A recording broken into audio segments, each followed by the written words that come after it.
reputation for quality. Reviews were generally positive, but not as glowing as you might expect.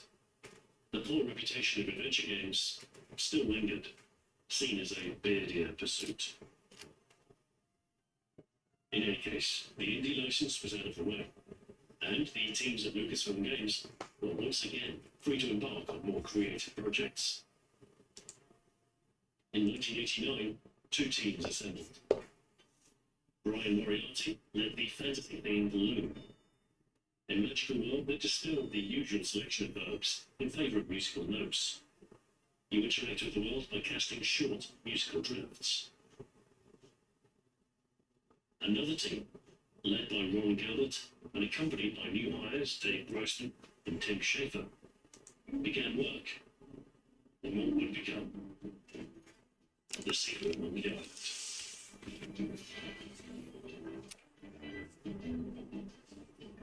Ron Gilbert was quite critical of adventure games. In his 1989 article, Why Adventure Games Suck, he laid out a few design principles to help avoid the more frustrating aspects of adventures. His criticism wasn't limited to the gameplay either. He was no fan of the traditional setting of such games. Fantasy had been done to death. Dungeons and Dragons was probably to blame, but the last thing Gilbert wanted was a Tolkien-fueled trudge through an elf-filled forest. It's odd, because adventure films were far more diverse, featuring all sorts of swashbuckling action, typified by the roles of Errol Flynn. The piratical exploits in films like Captain Blood were fused with more contemporary elements, such as Disney's Pirates of the Caribbean ride, The Princess Bride, and Tim Powers on Stranger Tides. From these, a concept crystallized. A pirate adventure, initially called Mutiny on Monkey Island. The design would evolve some way from this initial proposal. Governor Marley was intended to be the bad guy, before eventually becoming a love interest. And the planned ship combat would also be replaced with sword fighting. Originally, the protagonist was a pirate fallen from grace and seeking redemption, with the provisional name Smear West. Instead, our beloved hero would become a naive fop at the tender age of 20. Frilly shirts and fancy pants, fresh to the Caribbean. But what of the name? Something equal parts pretentious and ridiculous. The surname Threepwood loaned from a P.G. Woodhouse character. The first name was trickier. For a while, they just called him Guy. As the story goes, their art package, Phillips Paint 2, saved his sprites with a .brush extension, leading to a file named Guy.brush. And so it was. Guybrush Threepwood, Mighty Pirate. As the concept solidified and a scope and budget were defined, production could begin. Scum continued to evolve with each new game, and Monkey Island added some neat new features, including the ability to dynamically scale characters as they traverse paths. Both Loom and Indie before did have limited character scaling, and the size transition was masked by foreground objects. Now, Guybrush can disappear into the distance in a much more convincing manner. Perhaps more important were the improvements to the interface. The what is verb was removed, as now you can simply mouse over interactive objects to reveal them. Far more intuitive. The dialogue trees first seen in Indie were expanded too, and in a wealth of funny conversations, talking to characters would become its own reward. The writing was the backbone of the game's atmosphere, but it was the audio-visual aspects that really brought everything together. It was a transitional time for PC graphics, and Monkey Island would eventually support a wide range of video modes, from monochrome monitors to 256-colour VGA displays. The unconventional EGA release had graphics limited to a fixed 16-colour palette, but the judicious use of dithering gave the illusion of more colours, particularly when viewed on a CRT display. The later Amiga and VGA releases saw improvements to the character and background art, with 32 and 256 colour graphics respectively. In these, gradients became smoother, colours more natural, and the previously hand-drawn character portraits were replaced with direct scale artwork. The game's audio would cover a similarly wide technical gamut too, Huh? with support for simple blips and beeps What? in the PC speaker, to a new wave of digital sound cards, fully fledged MIDI Yeah, synthesizers, here. such as the Rogue 2.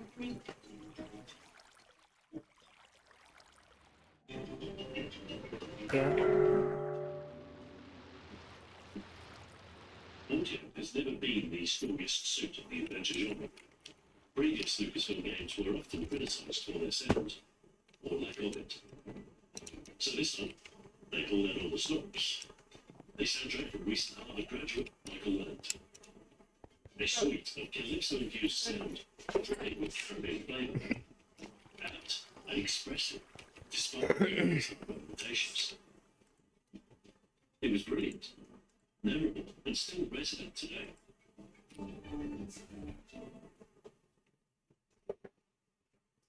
The game starts slowly.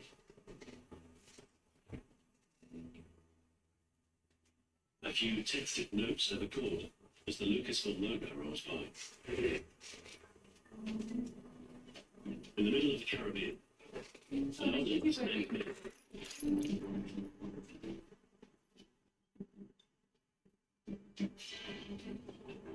the theme kicks in and credits display. This is the introduction, and it's carefully designed to draw you into its world. The first line of dialogue manages to introduce the protagonist, their name, and their prime motivation. Hi, my name's Guybrush Threepwood, and I want to be a pirate. Ostensibly, Guybrush is addressing the lookout, but it's really the player he's talking to. In fact, the first few scenes of the game are a secret tutorial. The conversation with the lookout tells you exactly what to do next in no uncertain terms. The next scene teaches basic movement. Click anywhere, and Guybrush will walk to it. Follow the path, and you arrive at the Scum Bar, the place where you're supposed to be. A door. Hopefully by now, the player will have spotted the verbs at the bottom of the screen, and have the initiative to click open, then on the door itself. If all else fails, the manual walks players through the process. Once you're inside, there's a panoply of people to talk to. Some helpful, others less so. It's a smorgasbord of potential interaction, and with the player fully briefed on how to play and what to do, the island is yours to explore. At least after a cutscene introduces the bad guy, the ghost pirate bitch. It's a very gentle introduction, almost insultingly so. And the ignorance of players knows no limits. And if you want to appeal to an audience that has never played an adventure game before, you have to start somewhere. As the game picks up pace, the puzzles get more devious, and the player might even get stuck. But the game is never particularly difficult, and certainly never unfair. It is, quite famously, nearly impossible to die. This essentially gives the player free license to say whatever they want, use items however they please, and threaten even the bloodthirstiest pirate. It's unrealistic. The players wouldn't have half the fun experimenting with dialogue or puzzles if the world were more hostile. There's a joke at a competitor's expense later in the game. Wander too close to a cliff edge and you'll plummet to your doom, with a Sierra-style dialogue that prompts a reload. Seconds later, Guybrush bounces back on the screen to simply say, "Rubber tree." There is, truth be told, only one way to die on Monkey Island, and it's not something you can do accidentally. Frequent references are made to Guybrush's ability to hold his breath for 10 minutes, and in one particular sequence, you find yourself underwater. With a variety of sharp implements just out of reach, your escape is a race against time. The solution is deceptively simple, but if for whatever reason you fail to find it, after the promised time elapses, Guybrush will eventually drown. The death is genuine, and you will need to reload a save. But even so, the game has one last joke. The usual verbs at the bottom of the screen are replaced with ones more fitting for a clause. Quote, flop, decompose, order in book. It's almost worth the 10-minute wait.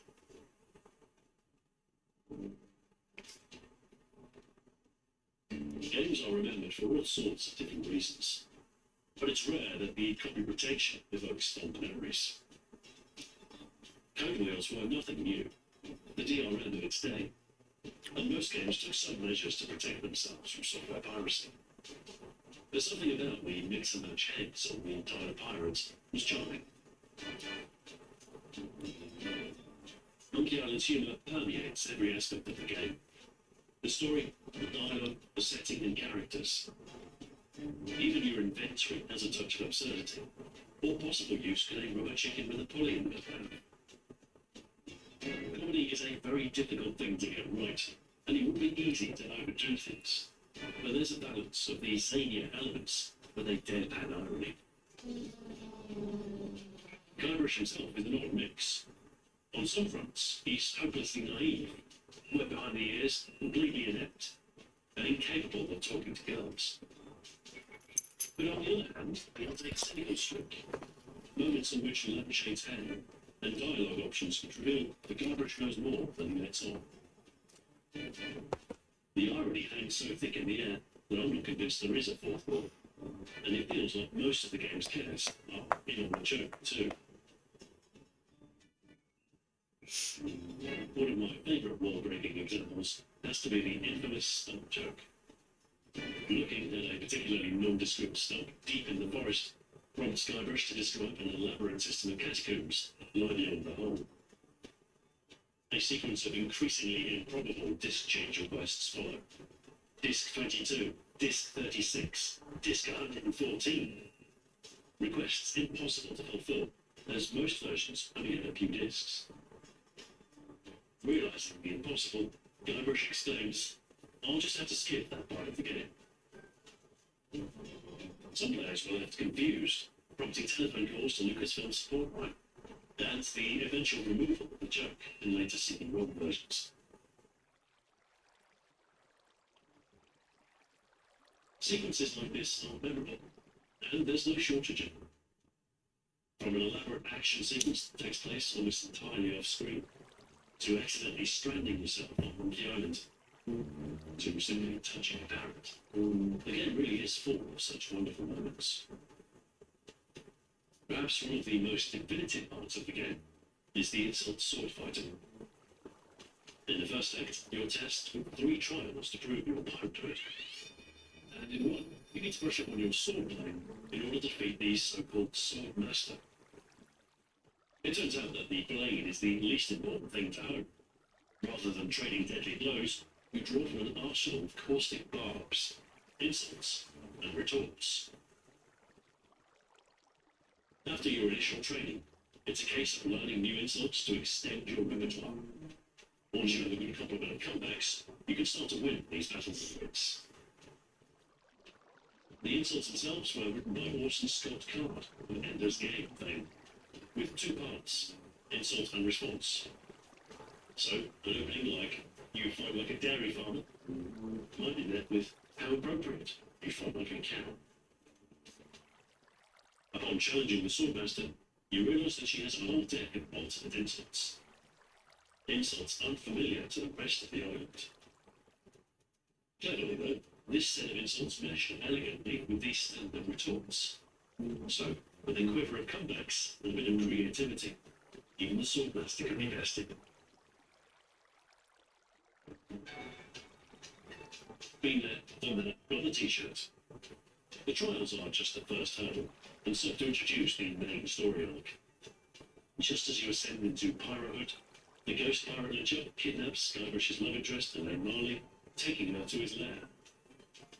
And so, with motivation clear, the plucky Guybrush must acquire a ship, hire a crew, and make the impossible voyage to Monkey Island.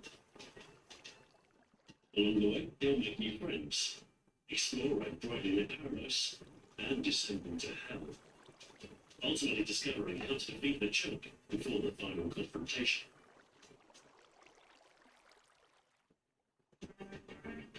The ending sees a return to the start, as all good stories do. Except this time, Guybrush is more experienced, savvier, and packing a magic root potion. The fourth act, Guybrush kicks butt, marks the end of the real puzzles. Instead, it's just a matter of tying off some loose ends and sailing to a satisfying conclusion. The music plays, fireworks light the sky. $59.95 plus tax, well spent. Every facet of Monkey Island glimmers. The sound, graphics, setting, writing, humour, everything comes together into a fantastic whole. What's most impressive is how quickly it was done. Just 15 months after MD3, and with a small team. The game first released for EGA PCs on the 15th of October 1990. The 256-colour EGA version followed in December, just in time for Christmas. Commodore Amiga and Atari ST users had to wait a little longer, with their boards following in early 1991. Reviews were universally positive, with the average score confidently above that vital 90% threshold. Comparisons to earlier Lucasfilm adventures were inevitable, but generally, Monkey Island was regarded as better in every way. Lauded as hilarious, with excellent writing, the setting was welcomed, as was the art and animation, the soundtrack, and well-polished gameplay. It was both fun and easy to play. Negative points were minor. Too much disc swapping for those playing from floppies, and maybe a little too easy for seasoned adventurers. Overall, it was universally recommended. This is what graphic adventures should always have been like. But of course, normal people don't buy adventure games. Initial sales were slow, even slower than Loom. It hit the top 10, then drifted down the charts for months afterwards. It was another slow burner. Someone at Lucasfilm must have seen potential, however. After all, it was a game to be proud of against a fertile battle. Buoyed by the positive critical reception, the sequel was greenlit.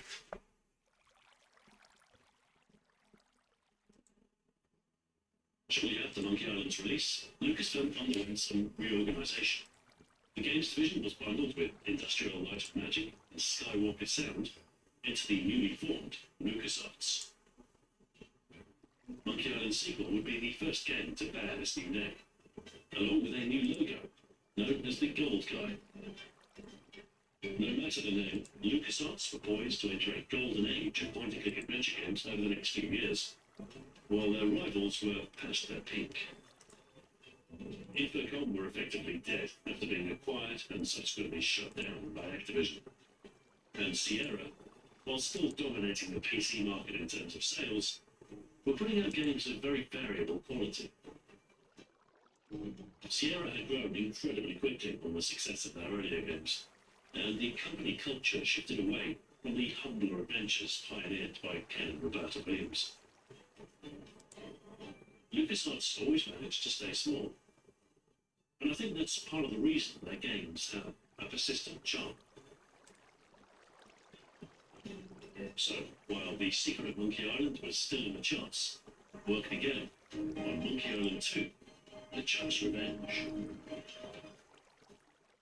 Unlike the first game, the sequel would be first and foremost designed with VGA graphics in mind, with a full palette of 256 colours from the outset. This meant that the digitally drawn backdrops could now be scanned straight from original artwork, illustrated with marker pens. As this was quicker, easier, and responsible for the wonderful hand-drawn aesthetic.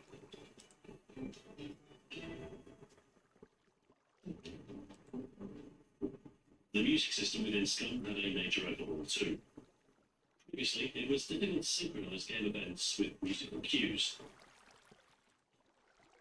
And so, composer Michael Land and Peter McConnell devised a system called iMuse. It stands for Interactive Music Streaming Engine, and it allowed for a far more reactive system that could seamlessly segue between different pieces. For instance, in the starting settlement of Wurtik, it's demonstrated very well. There are a variety of sub-themes for each of the locations, which blend together perfectly as you move around.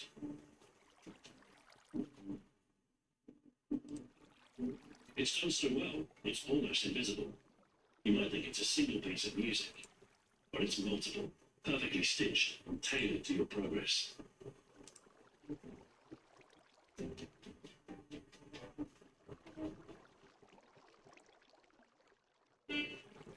These audio-visual enhancements did rather increase the size of the game.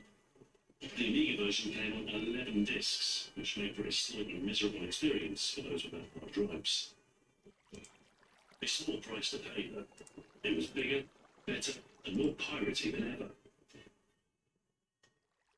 It's rare that a sequel surpasses the original, but in Monkey Island 2's case, it was a triumph. All of the experience, all of the iterative improvements to the underlying technology, everything came together to make a truly excellent game. Rave reviews praised it at every turn. An improvement on the first in every way. Flawless execution. The best adventure ever. Scores in a rarefied tier. So, did it sell? Not really. Kinda. Eventually. The tragic thing about LucasArts is that their original games were normally met with lukewarm commercial success. They weren't going to go bankrupt, but there must have been some envious eyes cast in the direction of Sierra. Shortly after Monkey Island 2 had shipped, Ron Gilbert decided to leave LucasArts. He felt it was time to start his own company, and so founded Humongous Entertainment. Here, he would go on to make adventure games for a younger market, including the Freddy Fish and Pajama Sam series. Children's games aren't particularly glamorous, but Humongous would enjoy quite some success. Their catalogue collectively selling 15 million copies, which is far more than Monkey Island ever sold. However, with the creator of both Monkey Island and Skull divorced from the game's rights, Monkey 2's enigmatic ending would be left unresolved, and we might now discover the true secret of Monkey Island.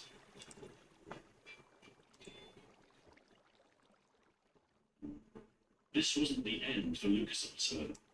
In fact, quite a few classic adventures followed in Monkey Island's wake.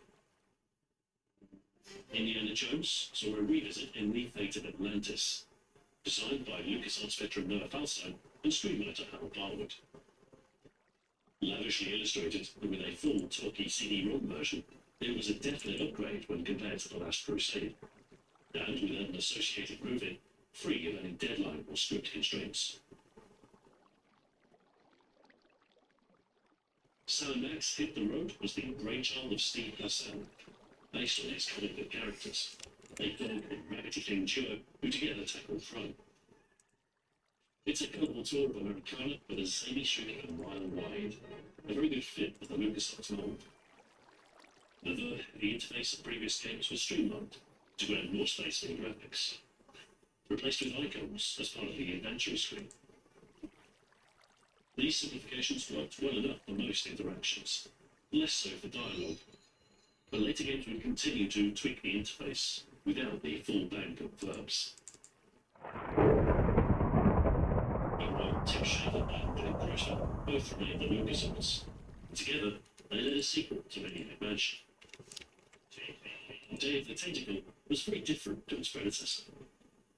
There were a few familiar faces, and the multi-character gameplay remained, albeit with a time travel twist. But much had changed since 1987. Scum had matured, as had player expectation. The graphics were nicer, the animation better, and the music too. The whole scale of production shifted ever upwards as VGA came along and equipped PCs became the standard. Earlier 16-bit machines like the Atari ST and Amiga were left behind. And thanks to CD-ROM, the constraints of the floppy disk were a thing of the past. As great as this was for the adventure genre, the colossal space that CDs afforded came at a cost of ballooning budgets.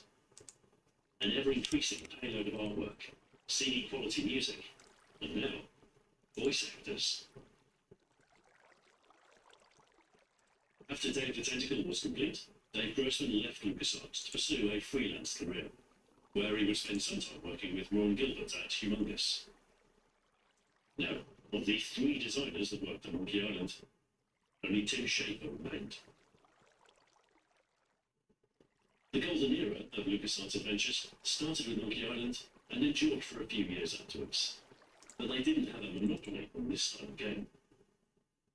Plenty of other developers took notes and shaped their adventures to mirror those pioneered by LucasArts.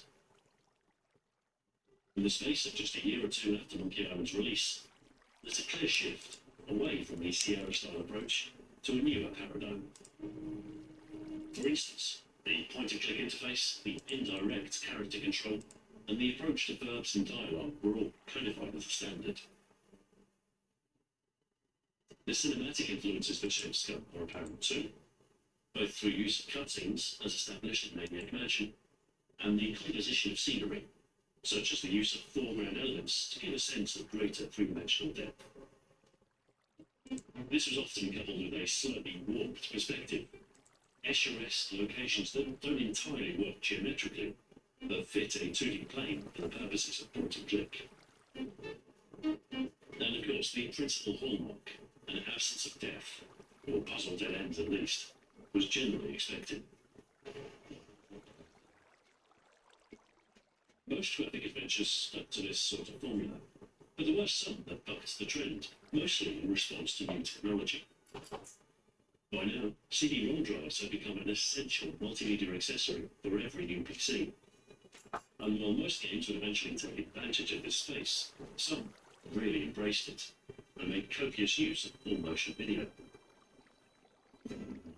The Seventh Guest was one such game, a creepy puzzle adventure, and one of the first games released exclusively on CD. For the time, it was an audio-visual treat, extravagant 3D animation, video clips, and music.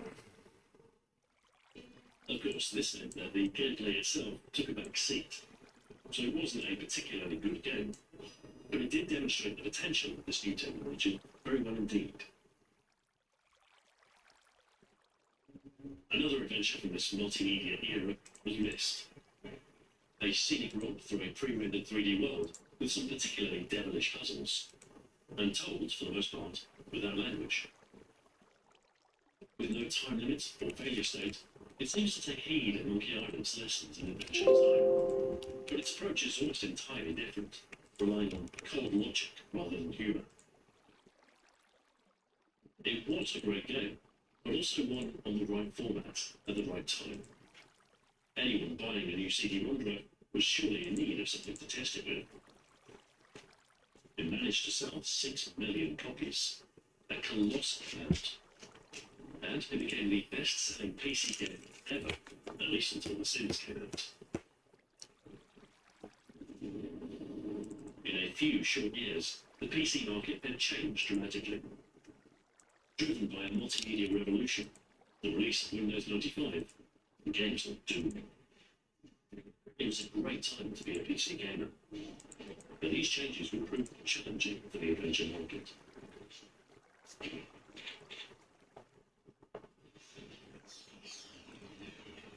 By 1995, after a year's absence of adventures, LucasArts were ready to release Tim Schafer's first solo-led game. Full Throttle was a rock and roll network biker gangs in a dystopian near future. The fate of the last motorcycle manufacturer in the balance. Its animation was done at a much larger scale than previous games, with frequent use of close-ups, silhouettes, and camera angles.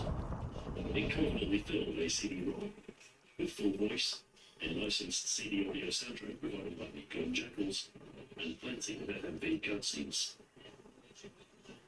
With a budget 10 times the size of the second Monkey Island, it was expensive, and ultimately worth it. Full Throttle sold over 1 million copies.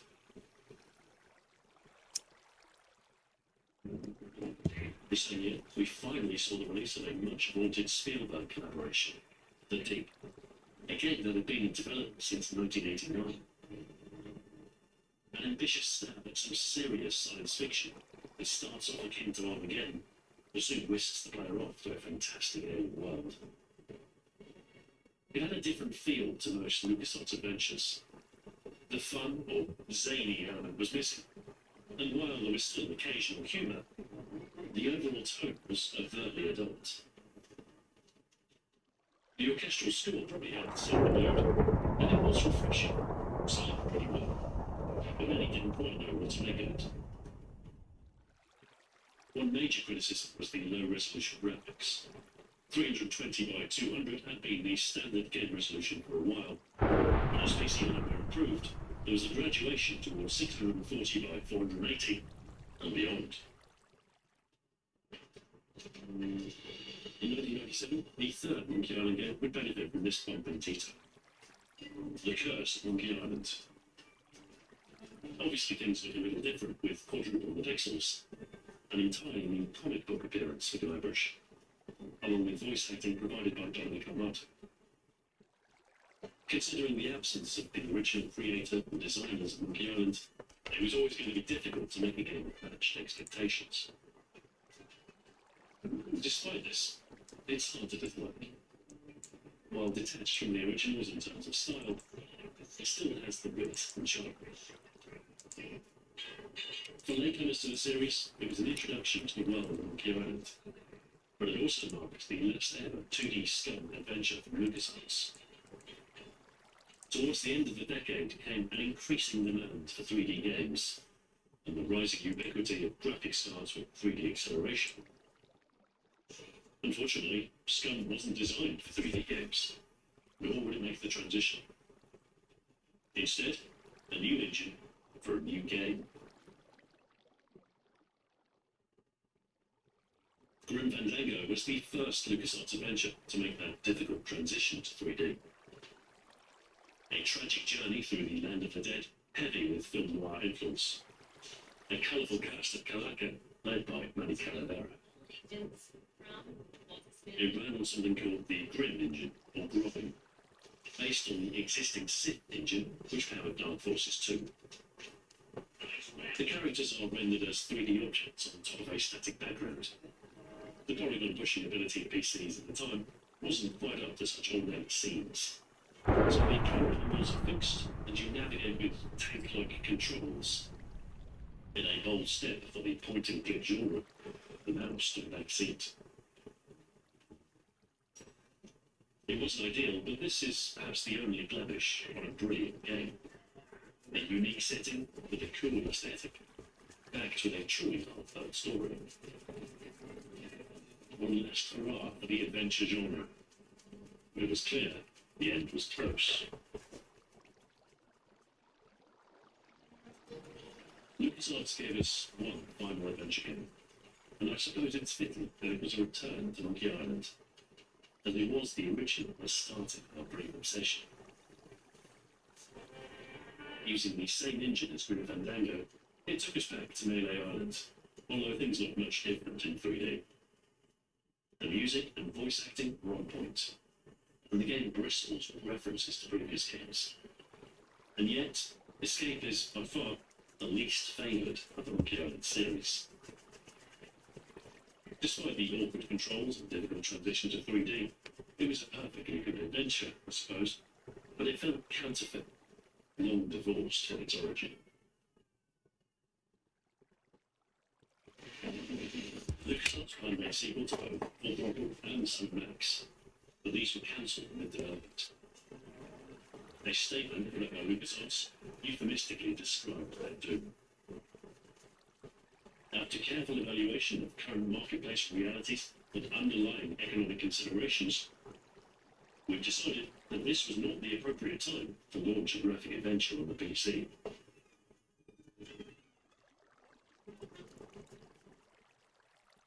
Adventure games were dead. It's not that PC gaming wasn't growing, it's that the consoles were growing faster. Adventure games had failed to make the transition, and PC gamers were increasingly drawn to fast-paced, 3D accelerated action. The adventure market withered while the budgets bloated, and it was a shame to admit that they had long passed the point of profitability. And so, LucasArts' adventure era had come to an end. As the death knell tolled, the prequels began. All that remained was Star Wars.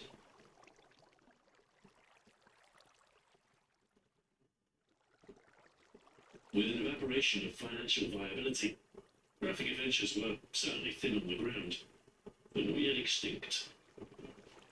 Most games from this era hail from European developers, a market traditionally rooted in computers over consoles, and one less susceptible to American market factors. Monkey Island's influence is particularly clear in games like Gilbert Goodmate and The Mushroom of Bongoria, a Swedish love letter to LucasArts, and an attempt to capture the magic of the mid-90s. A few others around this time kept up the genre's faint pulse. French developer publisher Microids released Siberia in 2002. Revolution Software, the English studio behind Lure of the Tendrils and Beneath the Still Sky, released the third in the Broken Sword series in 2003. And we also saw the first stirrings of a resurgent indie game scene. Summerost was an atmospheric point-and-click puzzle game made in Flash and distributed via the web. It wasn't the most vibrant time for adventure games, but they were still going. And with every year that passed, more and more people would discover games from LucasArts' back catalogue, and their popularity would snowball. In 2009, the original Secret of Monkey Island was remastered, a special edition with all new hand-drawn graphics, voice acting, and re-recorded music. I was never completely sold on the new look, but the ability to seamlessly switch between classic graphics was a neat touch. The support for new platforms like the Xbox 360, PS3, and iPad meant more people could play the game for the first time. Monkey Island 2 had a similar treatment in 2010 and completed the classic pair. These special editions weren't likely to trigger another golden era. The industry had long moved on from point-and-click games, but they too helped to keep the games relevant, certainly for those not familiar with Scud VM. So while pure point-and-click adventure games are now a rare sight, they still leave an impression in other genres, with adventure elements fused into hybrids such as the action-adventure. These games were far more suited to console controls, and gave players the faster-paced action and 3D graphics they craved. The third aspects tended to emulate the appeal of narrative-led games. Cutscenes, first implemented and named as such by Maniac Mansion, were now an essential part of game storytelling. Voice-acted dialogue was now an important tool for conveying information to the player. And in many ways, Monkey Island had demonstrated that games could be funny. The concept of an adventuring was now well established, and you could also expect some lightweight puzzles to turn up in even the most action-focused game. This sort of hybridization remains common in mainstream games, with mechanics like crafting, leveling, skill points, driving, flying, shooting, fused together into a novel Gestalt genre.